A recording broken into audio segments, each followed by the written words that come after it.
कुठला कॅमेरा आहे तुझा? होऊ शकतो ना? अरे हा 360 आहे ना? 360 आहे. नाशिकहून मुंबईच्या दिशेने निघालेला आहे.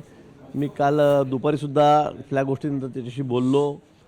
त्यानंतर रात्री 9 वाजता मुंबईला येत असताना मी त्यांच्याकडे मुद्दाम उलट दिशेने जाऊन त्यांच्या मोर्चाला सामोरं गेलो. त्यांच्याशी मी त्या ठिकाणी चर्चा केली आणि मी त्यांना विनंती केली की आपण मोर्चा या ठिकाणी थांबवा, चर्चेला या, आपले काही प्रश्न असतील. कारण मागे 4-5 वेळा ते मोर्चा घेऊन आले तेव्हा मीच सामोरं गेलो होतो. मीच त्यांची आणि मुख्यमंत्र्यांबरोबर चर्चा घडवून आणली होती. अनेक प्रश्न त्यांचे सुटलेले आहेत, पण काही प्रश्न त्यांचं म्हणणं आहे की अजून सुटलेले नाहीत आणि म्हणून आम्ही मोर्चा घेऊन येतो आहे. मी त्यांना विनंती केली की आपण मोर्चा इथे थांबवा. आपण एक शिष्टमंडळ 7-8 जणांचं त्यांनी काही 8-9 लोकांची नावं दिलेली आहेत. ते आज मंत्रालयामध्ये कॅबिनेट झाल्यानंतर 1:30-2 वाजता त्या ठिकाणी येतील.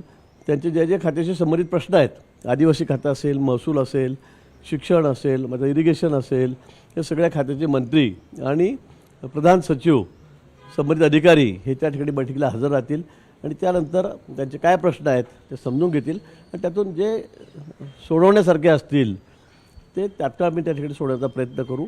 काही फारच अडचणीचे असतील त्या संदर्भामध्ये मुख्यमंत्री मोदींशी आम्ही चर्चा करू.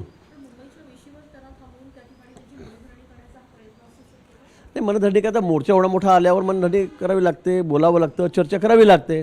का या तुम्ही मुंबईला आणि बसा इथे असं करता येत नाही. आपण नेहमी बघितलं आहे. मागच्या वेळी तर मी किती 20 किलोमीटर पायी रात्रभर चालत आलेलो होतो त्यांच्यासोबत. त्यामुळे सरकार म्हणून आमची जबाबदारी आहे आणि आम्हालाही मी त्यांना सांगितलं, आम्हालाही की फार त्यात आनंद वाटत आहे की तुम्ही एवढं सगळ्या त्यात अभाववृद्ध, खूप वयोवृद्ध आमच्या भगिनी आहेत, माता आहेत, म्हणजे आई आहेत, अशा म्हाताऱ्या आज्या आहेत, पुरुषही मोठे वृद्ध आहेत, सिनियर सिटीजन आहेत. आम्हाला की त्यात आनंद नाही की त्यांनी इथपर्यंत यावं, पण आमचा प्रयत्न हाच आहे की मध्येच त्यांना थांबवून त्या ठिकाणी इथे यांच्याशी जर बोलणी झाली तर हा प्रश्न तात्काळ सुटू शकतो. हा लवकरही सुटला असता, पण मुख्यमंत्री महोदय आपल्याला माहीत आहे बाहेरगावी होते, बाहेर देशामध्ये होते. त्यामुळे मग त्यांना आग्रह होता की आम्हाला मुख्यमंत्री मुलांशी बोलायचं आहे आणि म्हणून मग त्याला 2 दिवस उशीर झाला.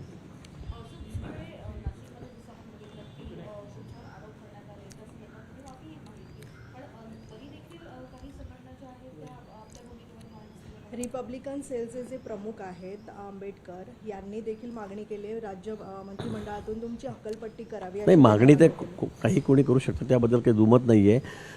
मी कालही या गोष्टीचा खुलासा केला आणि भाषण संपल्याबरोबर मला 2 मिनिटांनी काय गोंधळ असं चाललं नाही. म्हटलं हो, ते चुकून झालं, अनाधोनाने झालेलं आहे.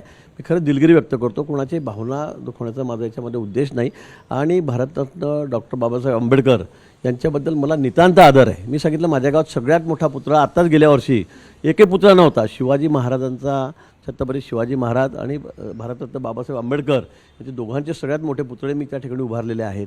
प्रत्येक आंबेडकर जयंतीला, बाबासाहेबांच्या जयंतीला आपण बघितलं असेल, एकमेव माणूस असेल मी राज्यामध्ये, एकमेव मंत्री असेल की पूर्ण वेळ त्या ठिकाणी मिळून घेतला जातो. त्या दिवशी निळा शर्ट घालतो, 40 वर्षापासून लेझिम खेळतो, ट्रॅक्टर चालवतो, नाचतोसुद्धा. मला वाटतं इतक्या उत्साहामध्ये मी जयंती साजरी करतो. माझ्या मतदारसंघात तुम्ही जाऊन विचारा, तुम्ही जिल्ह्यामध्ये विचारा, मी सांगतो म्हणून नाही. आणि तुमच्या चॅनलवर तुम्ही मागच्या 25-30 वर्षाच्या आंबेडकर जयंती तुम्ही चित्रपट बघा, त्यात फक्त गिरीश महाजन असतात.